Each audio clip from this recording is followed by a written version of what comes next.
Bonjour à tous. Nous sommes réunis là, Olivier et moi, pour vous parler des élections professionnelles qui auront lieu du 13 au 19 novembre. Alors pourquoi du 13 au 19? Parce que cette année, les élections seront électroniques, donc elles dureront une semaine. Alors bien sûr, comme dans toute démocratie, il est important de voter pour faire porter ses idées. Là, c'est dans l'intérêt de les soumettre à l'employeur et d'agir dans l'intérêt des salariés, que ce soit bien aussi au niveau des accords d'entreprise, que ce soit des discussions qu'on doit avoir, qui sont obligatoires soit de par la loi, soit de ce qui est imposé par le terrain.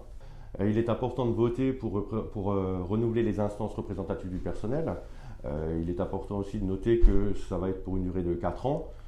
Il est crucial de mettre en place une équipe motivée, sérieuse, qui défend vos intérêts, et c'est ce que la CFDT fait depuis de nombreuses années.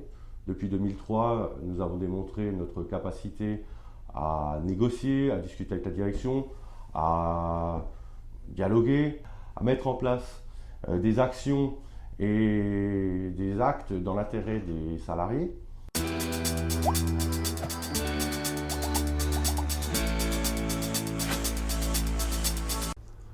C'est tout simple.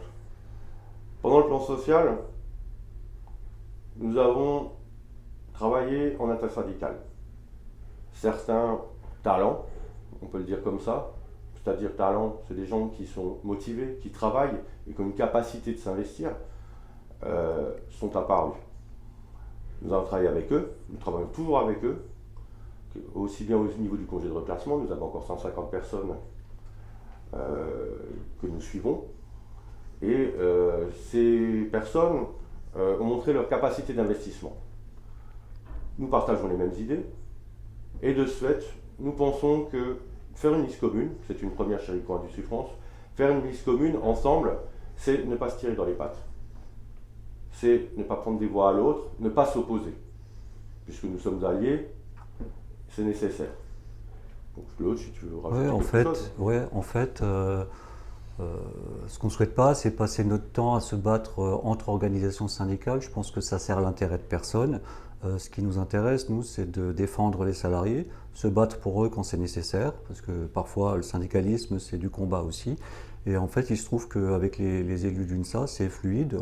Comme dit, on est en phase sur la plupart des idées, sur la manière d'agir. Ça ne veut pas dire qu'on est tout le temps d'accord, heureusement, il faut de la pluralité, hein, sinon on se serait tous présentés sous la même bannière. On souhaite qu'il y ait deux bannières parce que même si on travaille ensemble, on a chacun nos idées qu'on partage et notre façon de faire. Voilà.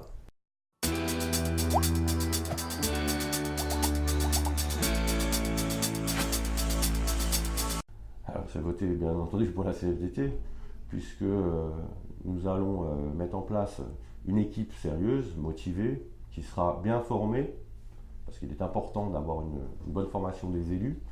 En les temps qui courent, le droit du travail s'est totalement modernisé, les choses vont très très vite, il faut être toujours à la page. Et si Claude veut un petit peu compléter par Oui, rapport à ça. en fait, aujourd'hui, les instances représentatives du personnel ont tendance à se professionnaliser, c'est-à-dire qu'il faut connaître un peu de tout, hein, que ce soit, bon, bien sûr, la vie de l'entreprise, mais le droit du travail, c'est très important, avoir des notions économiques, etc. Et c'est ce qu'on retrouve aujourd'hui à la CFDT, hein, pour une partie des élus, et c'est ce à quoi seront formés aussi les nouveaux arrivants.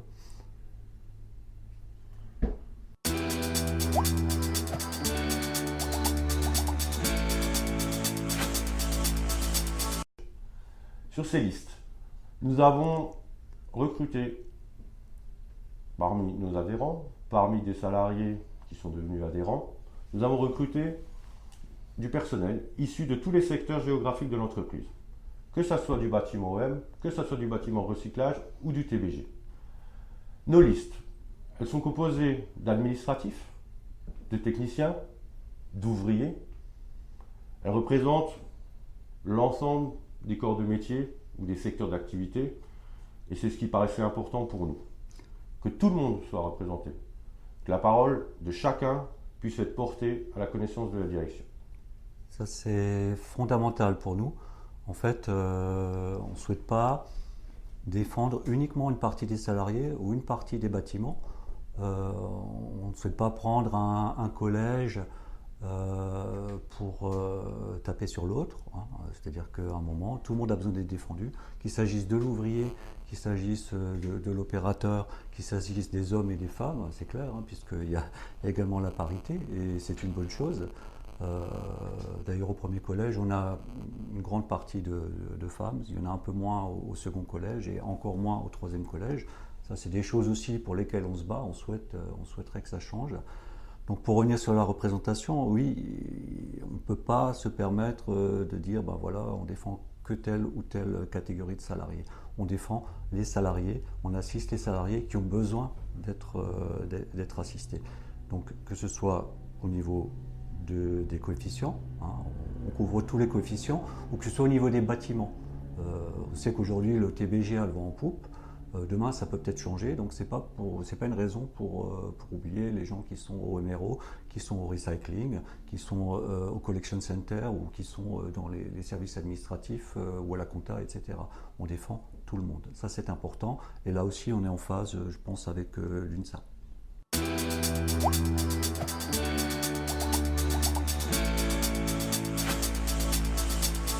Alors les sujets sont importants. Les sujets, c'est aussi bien le droit social, l'économie de l'entreprise, la santé, la sécurité, les conditions de travail des salariés. C'est sur tous ces sujets que nous intervenons au quotidien et que nous voulons continuer à intervenir de la meilleure manière possible.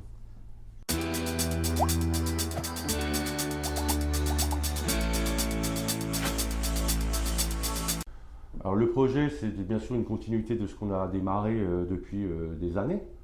Continuer à aller dans le même sens, à écouter les salariés, à sonder les salariés, à tenir compte de leur avis,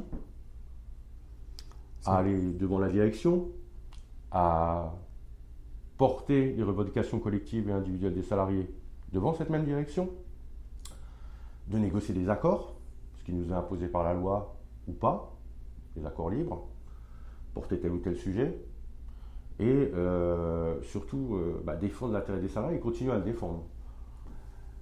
Il est aussi important de parler des œuvres sociales, puisque avec une équipe rajeunie, renouvelée, nous voulons absolument moderniser et rafraîchir les œuvres sociales, les remettre au goût du jour. Ça, c'est le premier sujet. Et ensuite, il y a des sujets qui sont la modernisation informatique, aussi bien du CSE, qui est l'actuel CSE et l'ancien comité d'entreprise, rafraîchir la formation qui est donnée aux salariés avec des moyens et des techniques modernes. Donc là, je vais laisser parler Claude. Justement, il y a deux choses. D'abord, c'est nécessaire de se moderniser. Pourquoi? Parce que demain, il y a moins d'élus. Il y a moins d'élus, donc il y a moins de main-d'œuvre, hein. Il faut dire les choses comme elles sont.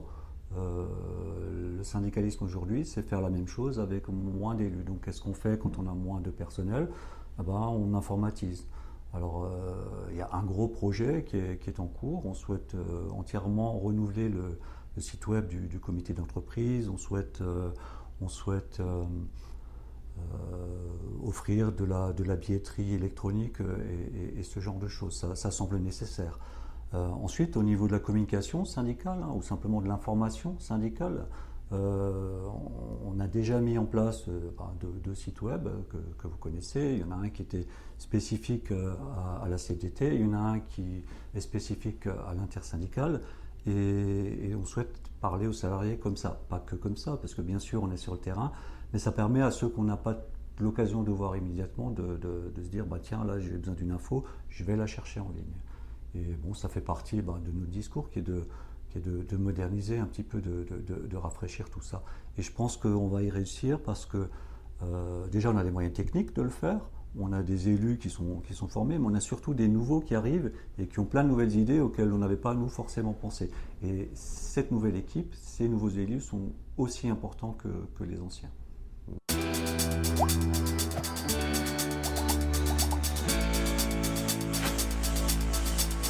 Sur la communication syndicale, ce qu'il est important de vous rappeler, c'est que la CFDT a toujours communiqué.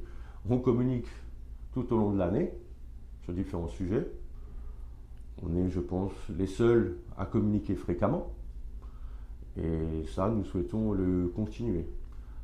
Et au niveau du projet, ce qui est aussi important de rappeler, c'est que, comme on l'a déjà dit tout à l'heure, on va vers des difficultés économiques, puisque à l'heure actuelle, les plans de charge nous le démontrent, et qu'il est important qu'il y ait une équipe qui soit costaud à ce niveau-là, pour pouvoir aussi défendre et puis limiter la casse, si on peut dire. Votre vote compte. Chacune de vos voix sera en partie déterminante pour votre avenir professionnel chez RIF. Du 13 au 19 novembre, on compte sur vous.